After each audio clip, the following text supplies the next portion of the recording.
Good evening, everyone. Before we begin our celebration, I would like to start with the land acknowledgement. Virginia Tech acknowledges that we live and work on the Tutelo and Monacan people's homeland, and we recognize their continued relationships with their lands and waterways. We further acknowledge that legislation and practices like the Morrill Act of 1862 enabled Virginia to finance and found Virginia Tech through the forced removal of Native nations from their lands, both locally and in Western territories. Furthermore, the labor of enslaved Black people also generated revenue and enabled the creation of Virginia Tech. Because of this historical reality and legacy, as an institution, we have moral and ethical obligations to create a more diverse and inclusive community, one that includes those who were prohibited from attending Virginia Tech because of the legacy of racism in America and Virginia. This is a collective work and responsibility of Inclusive VT, our institutional and individual commitment to Ut Prosim in the spirit of community, diversity, and excellence. So hello again. My name is Dr. Nina Ha, and I'm the director of the Asian Cultural Engagement Center. Tonight, it is my honor and privilege to welcome you here virtually to the Spring 2021 ACE Center's virtual achievement ceremony. We will start the ceremony with a few words from some invited guests. Our first featured guest is Dr. Vincent Wong, who is the ACE Center's Faculty Fellow in the 2020-2021 academic year and co-chair of the APITA Caucus. Dr. Wong? Thank you, Dr. Ha, and I'm delighted to see so many of our university leaders here, so thanks so much for joining us here. So I am the outgoing ACE Center Faculty Fellow, and my remarks are really based upon the pet project that I had as part of my fellowship, which focused on APITA leadership in higher education. So many of the concepts and the advice that were shared during that symposium, which was held last month, are certainly relevant outside of academia. And what became clear to me from direct conversation with many of you, many of the graduates here, as well as reading statements that you've contributed to over the past semester and year, is that you already possess and exemplify many of the key traits which make you leaders. And I'll point to two in specifically. So of course, APITAs have a stereotype, right, of not being brash and outspoken. And one of the lessons that was conveyed during that symposium was that it's okay to be a quiet leader, and you can certainly be an effective leader without being loud, if you will. The second is that there can be a very effective collaborative approach to leadership, and this includes bridge building, civic engagement, and these are all elements that I've seen right from this graduating cohort here, so I'm very impressed by that. I will reiterate that I've learned quite a bit right from our graduating students, so I thank you for teaching me, in fact, throughout your time at Virginia Tech. Specifically, I want to say that I admire your patience, your resiliency, and your positivity, right? Who could have envisioned what has unfolded over the past year and a half? And so particular kudos to all of you in that regard. So I'm very excited about your future potential as leaders, but also I'm also very optimistic that you'll have successful careers and lives. So all the best to you. Thank you, Dr. Wong. Really appreciate that and appreciate all of your hard work this past year or two. Our next two featured guests are Virginia Tech alums, Ms. Jacqueline Marmel and Ms. Melanie Doe, who will also say a few words. Okay, I can start. Hello, everyone. Hello, class of 2021. I'm going to keep this pretty short since me and Jackie are a duo. But first of all, I want to thank the ACE Center for having us and hosting this online event. Although we're still online, I still appreciate the effort of having this event at all. Next, I want to thank you all for having me here today. My name is Melanie Doe, and I was a graduate of the class of 2020 and currently the vice chair of the Asian Pacific Islander and Desi Alumni Society, or APITAs for short. It wasn't too long ago when I was in your shoes, so I really relate. And sitting on the couch in my cap and gown, staring at the TV screen connected to my roommate's laptop, waiting for my name to be called. This video calls were the new norm, and people made the most of what they could online. Although this is an unusual time, it does not make your graduation any less important than once passed. If anything, I think it's pretty unique that you can say that you were one of the grads that graduated during a pandemic. You all have overcome so many obstacles and hardships, forcing yourself to be flexible enough to learn online, limiting your social interactions, and who knows what mental crises everyone has gone through, yet still enjoying anything and everything Virginia Tech has had to offer this past year. You guys are all resilient, hardworking, amazing Hokies, and I am proud to call you all my fellow Hokie alumni now. Before I end, just a bit of advice. Please do not become a stranger to this community. We invite you to join APITAs, connecting all types of Asian Hokies to network, hang out, and just make new friends and relationships in general. However, even if it's not with APITAs, we encourage you to stay connected with Virginia Tech in whatever way possible, because once a Hokie, always a Hokie. So once again, congratulations and thank you, everyone. Have a wonderful rest of your day. And next speaking is Jackie. Thank you, Melanie. So once again, my name is Jackie. I am a Virginia Tech alumna, class of 2020, just like Melanie, and I'm the chairwoman of the Asian Pacific Islander DC Alumni Society, or APITAs, of Virginia Tech. And on behalf of APITAs, we would like to congratulate you all on graduating. Graduation is a huge milestone, and it's no easy feat. Our community is so proud of how far you have come. As Asian Americans and Pacific Islanders, this year has not been an easy one. However, the resiliency and strength each one of you has shown this past year has proven that our community can overcome, and more importantly, fight back. Even prior to this year, your time and all of your contributions over the past few years have made a huge difference at Virginia Tech. Your presence has made waves and pushed for change, and you may have not even known it. I encourage all of you to find or keep that fighting spirit and take it with you wherever you go in the next chapter of your life. You belong in all of the spaces you're in, and if you ever feel like you don't, you have the power to change it. And finally, remember that wherever you go and whatever you do, you'll always have a community wherever Hokies are found. So once again, I want to say congratulations to the class of 2021, and just know that whatever lies ahead, you will always have a community to back you up and to cheer you on from the sides. Thank you. Thank you, Melanie and Jackie, and welcome back, even if it's virtual. Appreciate you both very, very much. Next is Dr. Ellington Graves, who is the Associate Vice Provost for Inclusion and Diversity and the Director of the Africana Studies Program. Thank you, Dr. Ha. I'll begin by just again thanking our senior university leadership for supporting this program. Our Executive Vice President and Provost, Dr. Cyril Clark, our Vice President for Student Affairs, Dr. Frank Shushak, and our Vice President for Diversity and Strategic Affairs, Dr. Minna Pratt-Clark. On behalf of the Cultural and Community Centers, thank you all for supporting this effort and showing how much you value the students as they leave the university.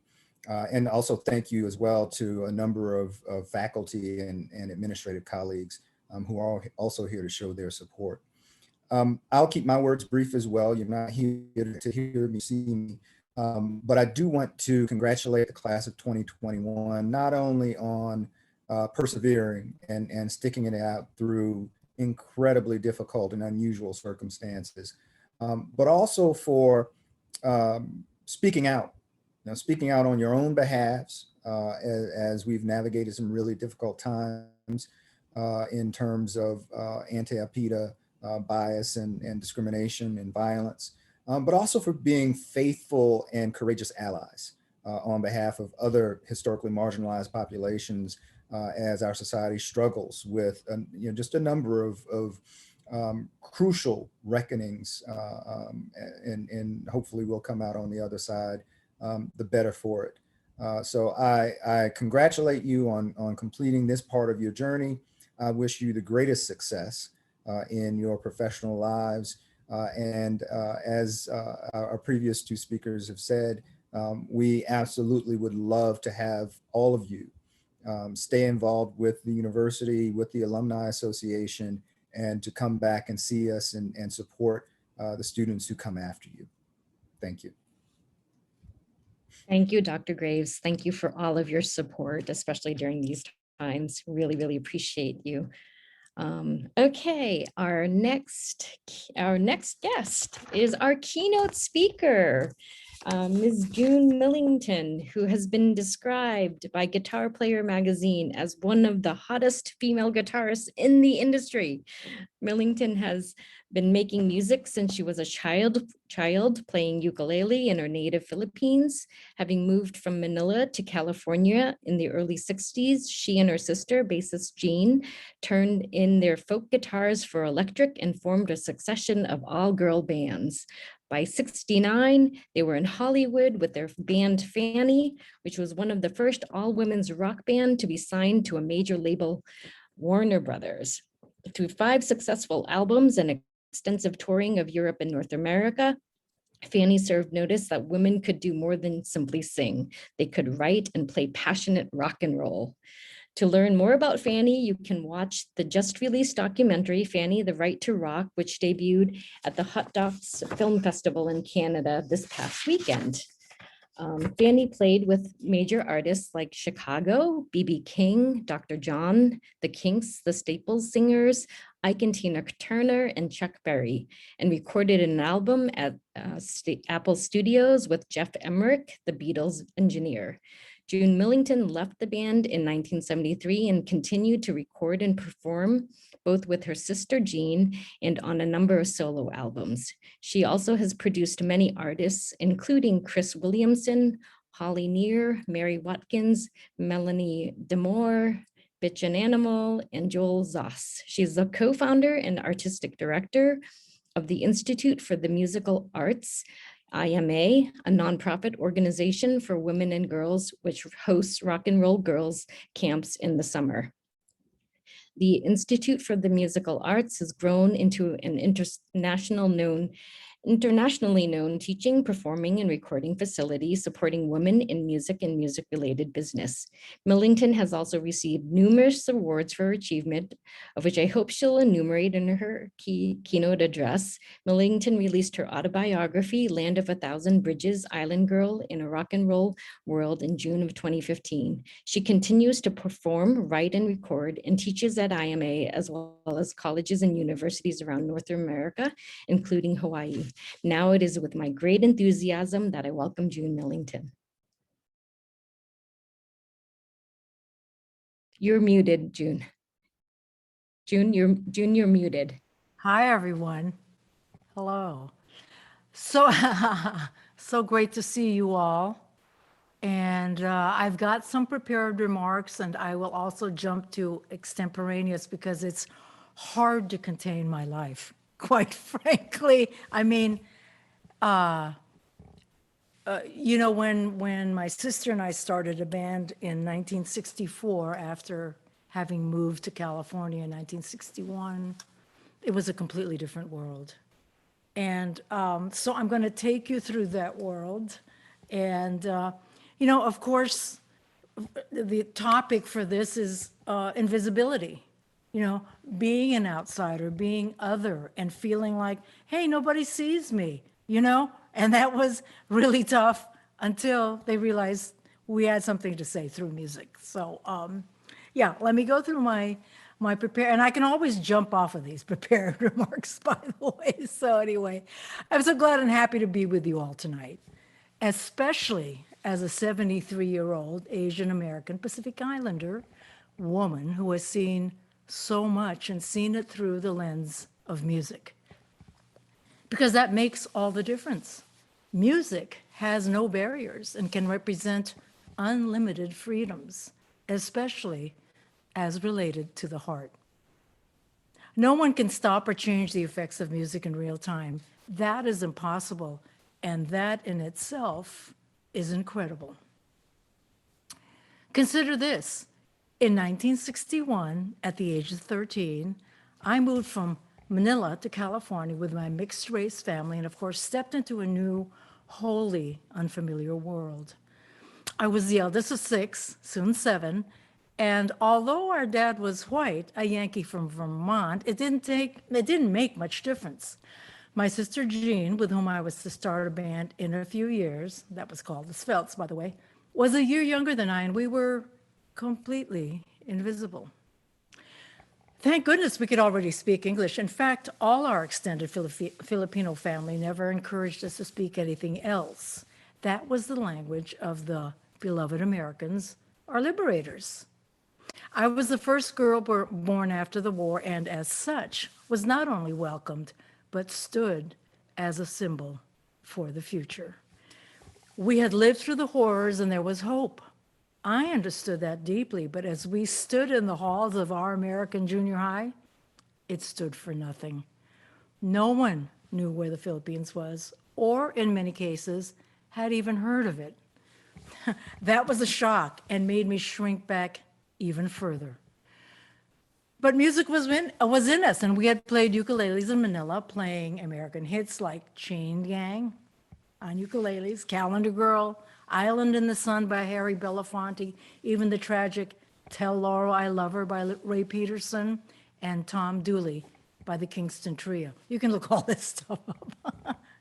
All robust American songs, and we ate them right up. It didn't matter the style, all good training for later, in fact, the best. Because when we started our band in late '64, we understood what we were hearing musically. All we had to do was play it louder and with different instruments. Get it? I mean, that was super fun. It was kind of cool, and we taught ourselves how to do that. So when we arrived in June of 1961, now with guitars, because my mom got me a small, handmade mother of pearl inlaid guitar from the southern Philippines, and my sister got one too for my birthday, we were ready to conquer the world, although we didn't quite know it. A few hurdles to get over first. Stand By Me was a hit that year, so 1961, by the way, and Run Around Sue, which was a dance hit at California Junior High in Sacramento, plus Will You Still Love Me Tomorrow by the Shirelles. Now that was a really important tune for us, and how we heard it was coming out of the radio. I mean, we didn't have a record player or actually any money to buy anything. By the Shirelles, which left us completely thunderstruck. That was the first time we understood the power of girls' voices singing together like the world would never end. And really, as far as that song goes, it never did, because it still makes people so happy. It's kind of like Stop in the Name of Love, you know, just there's certain songs that just like kind of never go away. What a force. Now I understand it completely, having stood at the center of that mysterious vortex and making a couple of left turns with different bands, and people followed us, and we made a difference. But that was way in the future. I mean, every year felt like, you know, so long, but it was in the future. So, to recap, I was born in 1948 in Manila, just after World War II, to a mixed race family. We moved to Sacramento in 1961, and by late '64, my sister and I had started a band. Kind of sounds easy, doesn't it? I mean, just, you know, 3 years later, we're starting a band. But what really kickstarted us was surf music emigrating north and blowing us all up. I mean, it was really incredible. All of us who were 15, 16 years old, you know? So, I mean, the Stones were coming at us too, and the Beach Boys and the Beatles, but really the Beach Boys were it. And our performing the second song I ever wrote, Miss Wallflower of '62, with two other girls at a variety show at our junior high. All of a sudden, presto, kids started talking to us in the hall, telling us they liked it. Wow, unbelievable. Could it be that easy? It was, and that's the power of music. So many barriers disappeared. But that little thing of being other and outsider, that's big and was still difficult to overcome. But we'd inadvertently passed the first step and knew it. Somehow we knew it, and that was also big. So let's go back to '61. '61 included Puff the Magic Dragon. To '64, the times they were changing. I mean, seriously, that's a big shift, you know? Times they were changing. And includes the start of the Vietnam War, the assassination of JFK, you know, the Beach Boys hit, the Beatles hit, the British invasion, and that really cheered everyone up. That's part of the reason why it hit so big. And then right after that, you know, Johnson's in the civil rights movement. We're singing about that. And nonviolence movement through Martin Luther King, that was super big. I mean, that's just another couple of years. Big concepts, massive change. So between 65 and 1970, there's all this stuff that's going on. 1970 sees Fire in the Rain, a James Taylor hit, which was, believe it or not, that was something that the nation needed because we had been hit by so much. We were in the Vietnam War. Our leaders were getting assassinated. You know, the civil rights movement, flower power, drugs. It was really a lot. But between 65, which is when Do You Believe in Magic? Do you believe in magic? I mean, we ate that. We could play that song. You know, 66, flower power, to 70, the Kent State shooting. That was a lot of stuff going on. So, you know, I can tell you for sure that it affected what we were singing, what we were playing. You know, we did the Young Bloods. Come on, people now, smile on your brother, right? And we were doing the, you know, the black R&B songs that spoke to everything, spoke to absolutely everything. It spoke to the drugs, it spoke to the dancing, it spoke, excuse me, I get so excited. It spoke to what we were playing for soldiers who've just come out of basic training at Fort Ord in Monterey. I mean, they had to have, there were about 2,000 guys in this officers club, right, every time we played, and they had to have a cordon of soldiers in front of our stage because these guys were just trying to rush us to touch us, you know? I mean, we were such a big deal to them because we were playing their songs. That is the power of music, you know?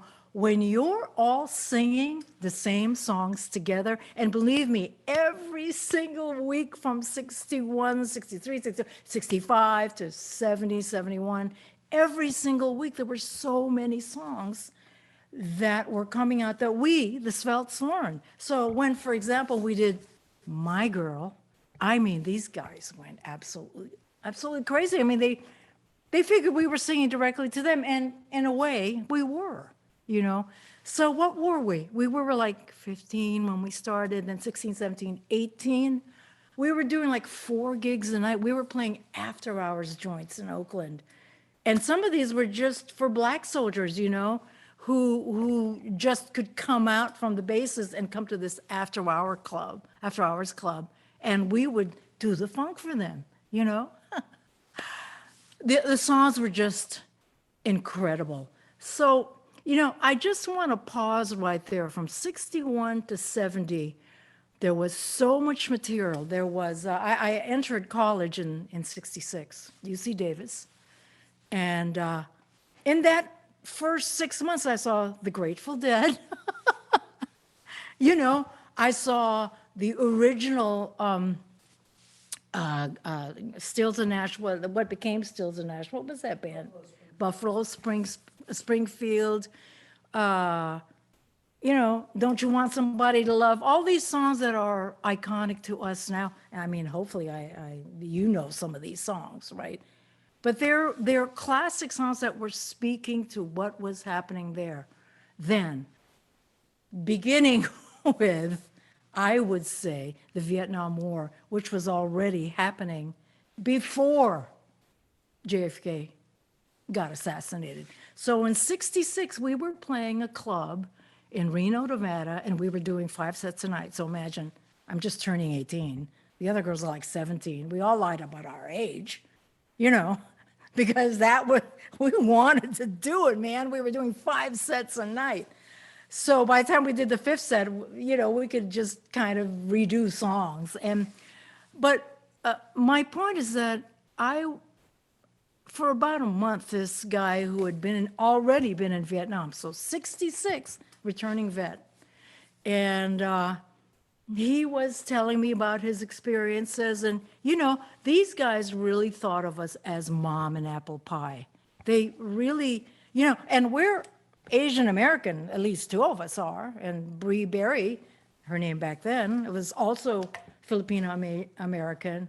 Nobody really cared about that because music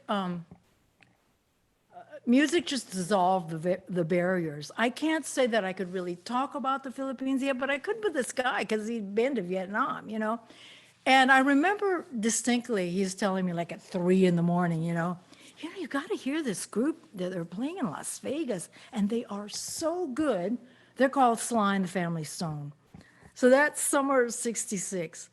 By early 68, we were doing a gig with Sly and the Family Stone at the Teen Center in Lake Tahoe. And let me tell you, first of all, and I mean, this didn't happen very often, but it just so happened that that day, the band took a group acid trip.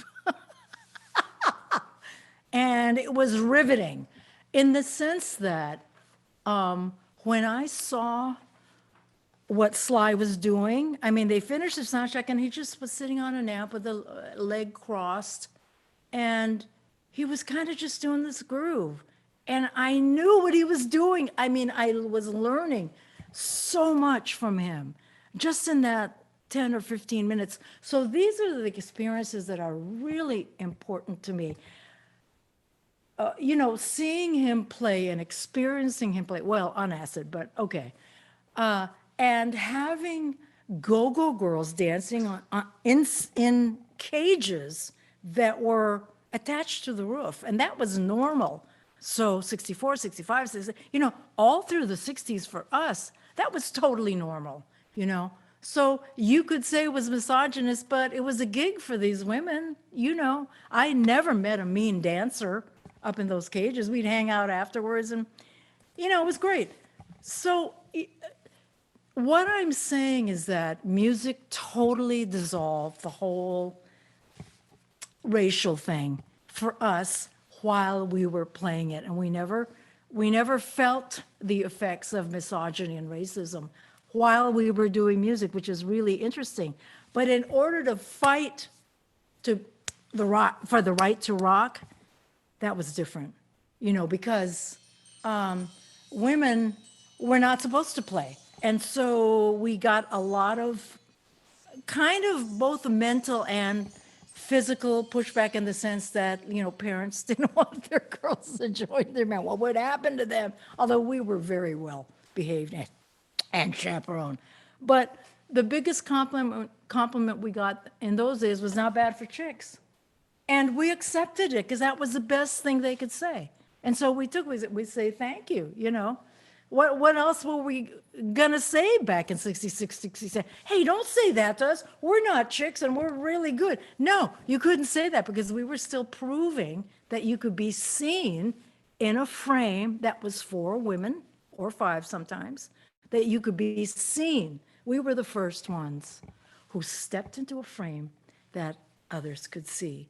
And sometimes there were 2 Asian Americans and sometimes 3 Asian American Pacific Islanders. So that is a really important facet of the Svelts becoming Fanny.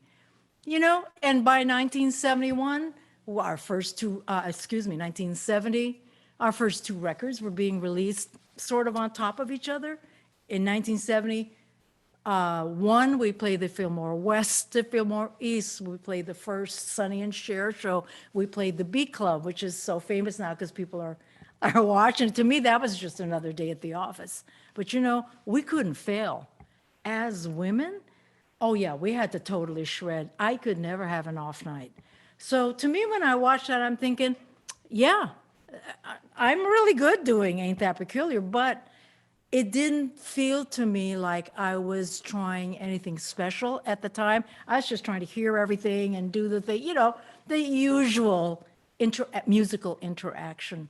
But the fact that we were doing music is just so powerful, And by December of 1971, so we also played the Sonny and Cher show. I might have already mentioned that. We were at Apple. The first day at Apple, okay, we went upstairs and met Ringo and George because Apple was, their offices were right upstairs. And who was with us, hanging out with us like every day? Harry Nilsson, who was one of our best friends. He was a huge fan. Not, maybe you don't remember Harry Nilsson, but you know, one is the loneliest number that, you know, he was a great singer-songwriter and very popular. So, you know, we would go to maybe their publicist's house, and there would be, again, George and Ringo having dinner.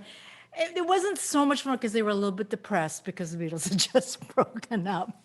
But we did also meet Paul and Linda, and later, when my brother-in-law, then brother-in-law, Earl Slick, played with John Lennon, I got to meet John actually because he wanted to meet me, which I thought was absolutely fascinating. I mean, he was with Yoko, but he wanted to meet this chick who did Hey Bulldog at the Apple Studios, and we had all written an extra verse, you know, for it.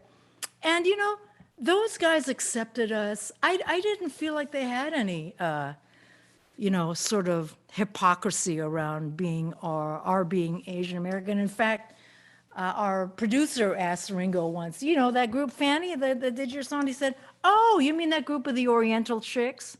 And we thought that was great. You know, I mean, at the time, it was, you know, it was like sort of like not bad for chicks, you know. So we had to go through all these hurdles in accepting how people saw us, but getting better and better. So the frame kept changing. It got louder. We got more professional, you know. People could not resist us. They would fall in love with us, although Fanny did not become sort of, you know, a top 40 band. Still, I feel like we were super successful, you know. All right, so now we get to 1973 when I left the band. And I ended up moving to Woodstock, New York, and started my Buddhist studies. And that's what really changed my life, because I instinctively felt like as a woman, I didn't know how to become a person. And that really bothered me because I wanted to become an authentic human being.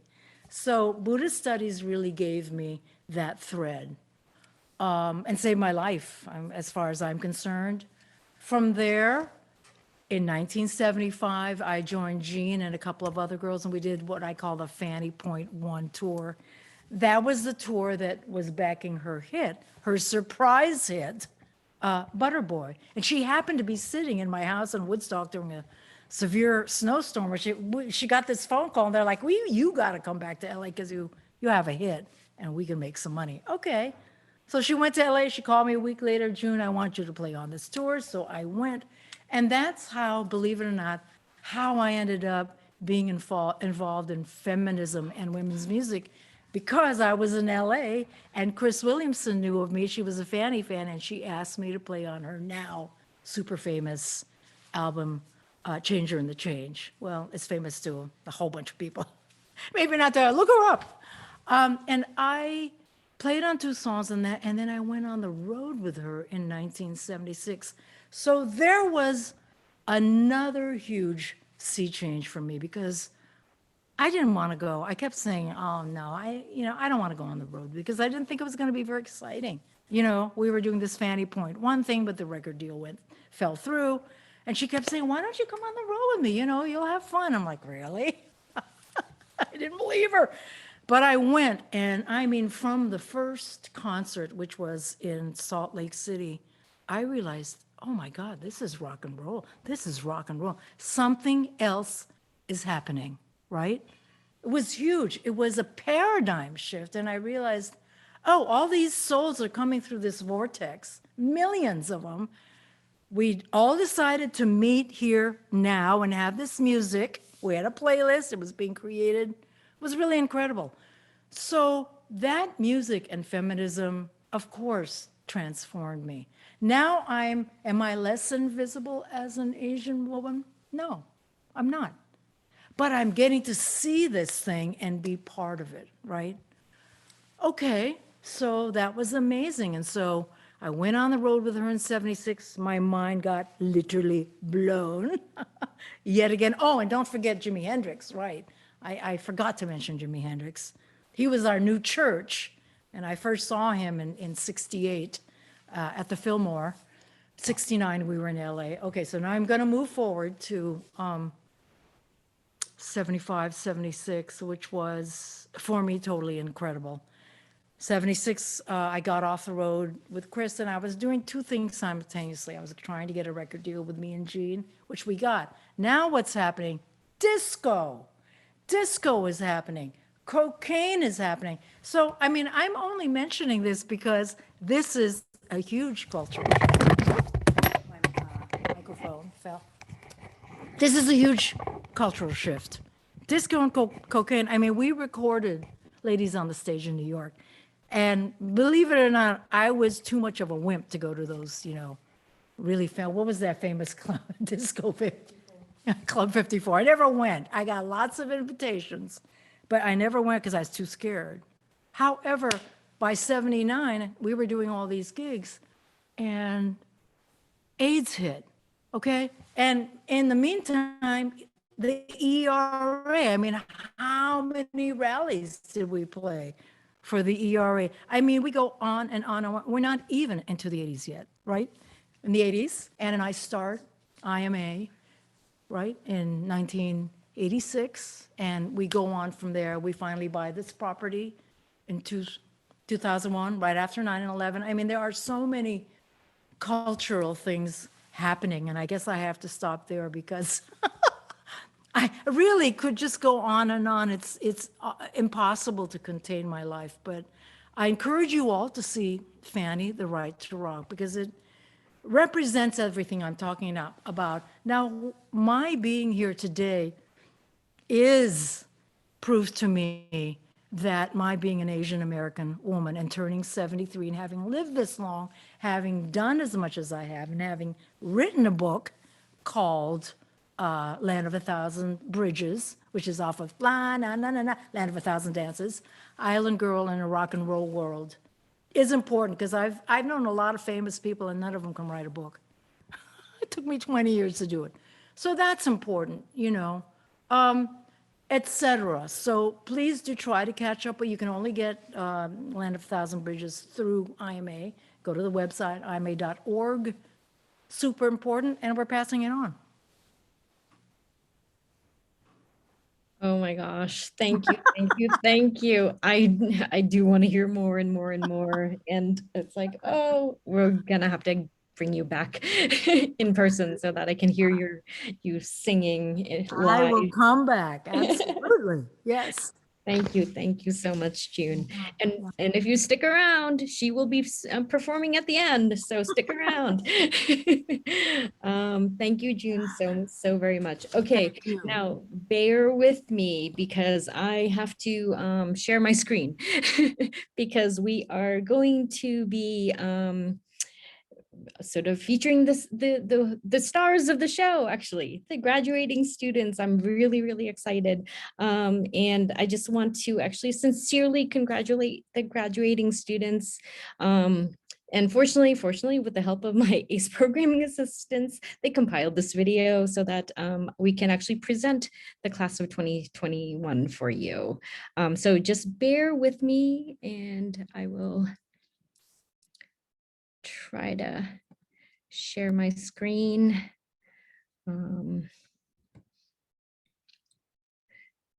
Hopefully.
Thank you. And we will definitely, if the seniors or graduating students want a copy of the video, just email me and let me know, and we will send it to you as well. Congratulations, congratulations. And it is with much joy and gladness that I introduce Ms. Jessica Nguyen, who has been the tireless, courageous, and amazing president of WSU this past year, and who will be graduating as well. And I will miss her, desperately, but at the same time, I'm so excited about what her future and journey holds for her. And Jessica, you will be giving the closing remarks. Oh, thank you, Dr. Ha. That's so sweet. It's an honor to be here and carry on the tradition of giving the annual speech as the president of the Asian American Student Union. I'd like to say thank you to the A Center, Dr. Nina Ha, and the A Center workers for their efforts to make this event possible. I don't think that I can truly capture the extent of resilience and persistence that students and graduating students had to possess to make it through the school year. I think about how lucky I am to have a stable home in Blacksburg that I can rely on as a space where I was able to focus on school. I think about how there are students who juggled acclimating to the online learning environment, who had to stay home and look after their siblings while their parents were working. I think about students who had to stay in a home that wasn't conducive to their mental health to save money on housing.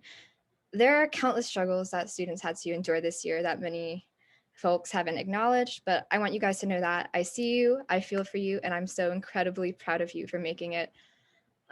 Something I learned during the pandemic is the importance of communities looking after each other and mutual aid efforts. Indisputably, we've witnessed how weak social and economic safety nets are in this country. We've observed and experienced how underprepared our country was to support working class folks. But something wonderful that came out of these times is the togetherness that many communities of color held, especially during a time where social justice movements have powerfully emerged and reemerged. As president of the Asian American Student Union for the 2020-2021 school year, I've witnessed the amazing efforts of community building exhibited by the APIDA organizations, along with the incredible work the Asian Cultural Engagement Center has done for us. Our community has suffered and prevailed collectively during the Stop Asian Hate movement, and as a result, we've grown stronger. With that said, I want to congratulate all the phenomenal APIDA students and students who have been an integral part of the APIDA community for graduating. We are so proud of you and look forward to seeing how much you all will accomplish after your time here at Virginia Tech. Thank you, thank you, thank you, everyone. I'm going to put us on gallery just for a few so that everyone can see your family members and friends and all the supporters. Thank you, thank you, thank you, everybody, for showing up and for being there for the students. Really appreciate it. And was maybe hoping if you want to say some extemporaneous words right now to the students, please feel free to do so. Just turn on your mics and please share. I think this is a time to just really celebrate, and I wish I could have like clapped for everybody. So.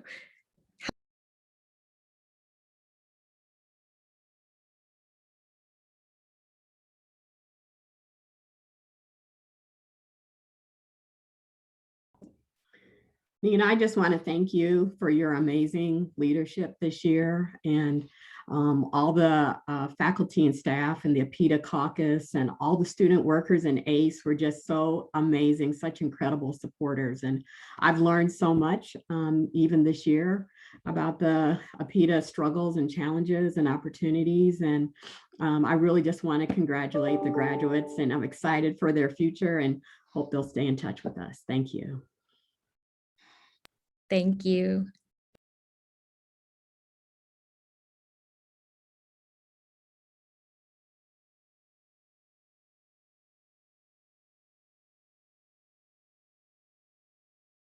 Anyone else before we hear June Millington strum us away? If not, thank you, everybody. I see everybody. Alex, you look so great with your stole. I appreciate it. It's really cool. And everybody else, thank you again for coming. Oh, Lily too. Sorry, I do want to acknowledge my my ACE programming assistants who are actually graduating. Lily Shea, who's been around for 2 years, the 2 years since I've actually been on at the ACE Center. So Lily, any words, Lily? Putting you on the spot. Oh gosh. No, I'm just thank you all for coming to this, and yeah, I'm just really excited to be graduating. And Tareem too. Tareem is also graduating and also part of the ACE Center. Same as Lily. Thank you all for coming. This is a really exciting time. So yeah, I'd just like to congratulate all my other fellow graduates as well. Thank you. Anyone else before we get to just listen to rock music? All good. June, you're up. We need, yeah. Well, I think I'm gonna at least do Play Like a Girl, which is a song I wrote right here at IMA. And maybe my nephew Lee can sit in with me, even hitting a snare drum or an amp with brushes, whatever. We're just making this up here, but I do love this song. And, you know, I just want to tell you all that you look so beautiful. And thank you so much, Jessica, for inviting me to perform at this event and speak. That was rocking that you even thought of it. So,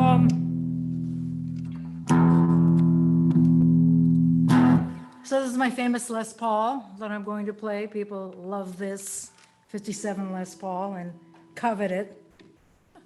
So Play Like a Girl. Maybe, oh, there you go.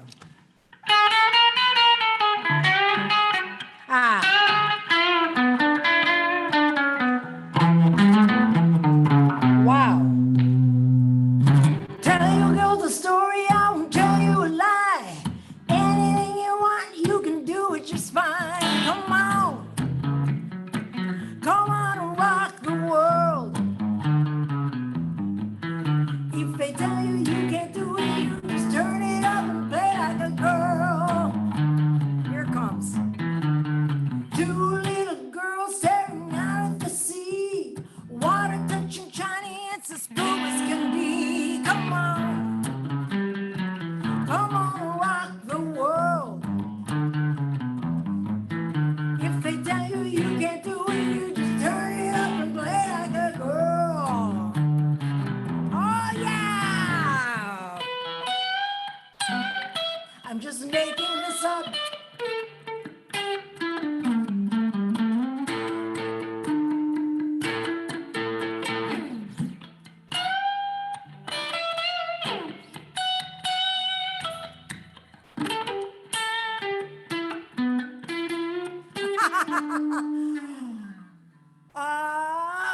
For what is that next verse? Four little girls staring, you know, two little four, whatever. You know, this is rock and roll, so we're make up your own words. Come on and rock the world. If they tell you you can't do it, you just turn it up and play like a girl. Four little fish swimming under the sea. Water touching China, it's as blue as can be. Come on. Come on and rock the world. If they tell you you can't do it, you just turn it up and play. Tell you you can't do it, you just turn it up and play. Tell you you can't do it, you just turn it up and play like a girl. Hey!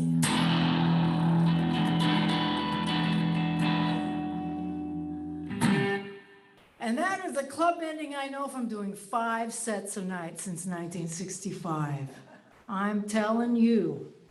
I would love to do another song of mine. It's not a Fanny song. I don't know why I'm not being called to do Fanny right now, but this is a song called Family World of Love. And do we have like 1 minute or 2 or just a few minutes? I think I can do it. I'm trying to find Colin, but I'll just tap on the conga. Yeah, play the conga, Lee. This is my nephew Lee, if you want to Just, this is Gene's son, so he knows all my material. Lee, maybe you could help me switch to the other guitar, just put it on, yeah.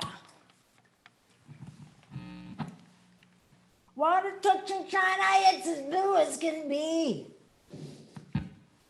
So when I wrote this song, my aunt, Cora, happened to stop by the next day as I was running through it. And let me tell you, it made her so happy. She was just dancing in the kitchen. It was really quite fabulous, you know, to have your Aunt Cora just loving the song that you just wrote. Maybe, Lee, you could hand me my pick, which I dropped. I only have one. Sometimes you only have one, you know, you just drop 5 and you only find one. Thank you. All right. Yeah.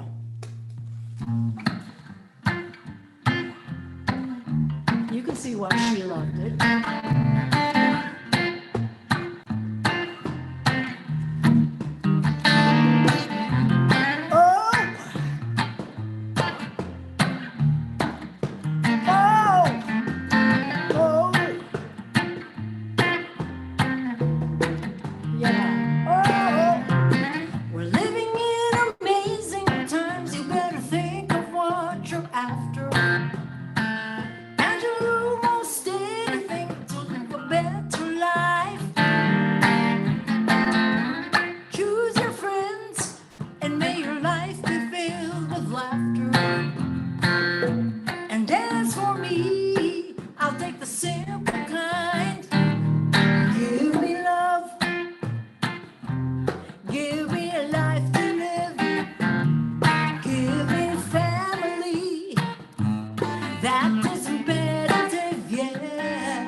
This is an island song. Some of my best friends would say, where did you get that? I'm like, I don't know, it just came to me. Give me love, love, love. Give me love, a world of love, world of love, world of love, our world of love, ooh, world of love. Oh, give me a world. I think we probably got to go out now. Do we? Are we jamming? Jamming? Yes, we are. Ooh. Family, world of love. Family, world of love.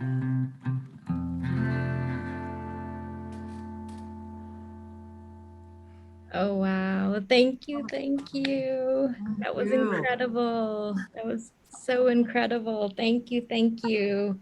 Thank you, everyone. It is 7 o'clock and I want to be cognizant of people's time. So really just appreciate everyone being here and thank you for all of your support. And to the graduates of 2021, congratulations. You made it. You did it. I'm so proud of you. And thank you, June, for your singing. It's really incredible. I think you have another whole new fan base. Wonderful. Thank you, everybody. Maybe June, for me, can you sing just one more song? Other people can leave. I just want to hear. Other people couldn't leave. You guys have a request? Yes, any requests? Whatever you feel like, whatever you're in the mood to jam. Really? Yeah. I mean, Jessica, do you have a song that you'd like me to do that you have a sense that I can do? Let me think about that. Well, the songs that I told you that I liked earlier, so maybe, do you still remember Take a Message to the Captain? I really like that one. I can't do that one, unfortunately. That's a That's piano. okay. How about this? Are you ready to think of the future? To think about somebody else? It might be your children's future and not just yourself. There's a kingdom below the ocean and standing below the sun. It's more than we ever imagined, and it's for everyone. Think about the children, oh the children,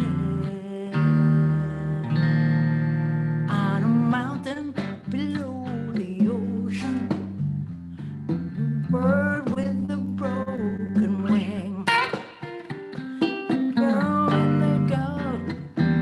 I got into the guitar, got the words. See, that's what happens to me.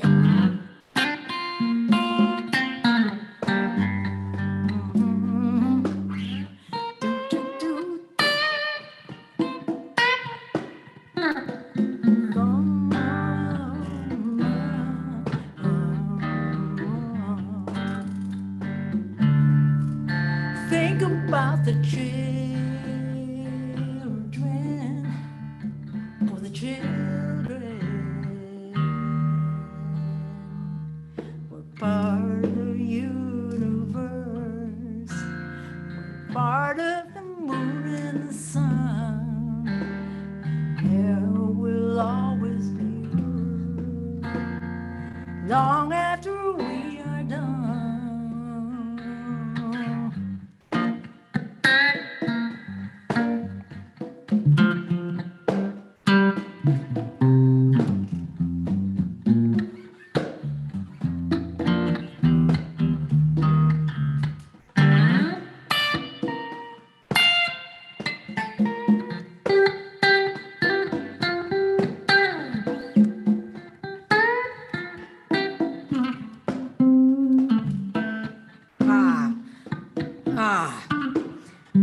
I make these noises, you know.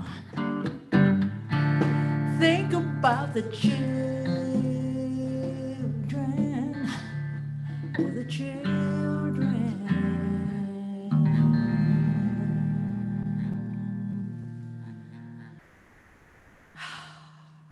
I think I wrote that in 1970. Thank you so much. That was wonderful. I miss live music, so I appreciate it so much. Thank you. Yeah, it's hard.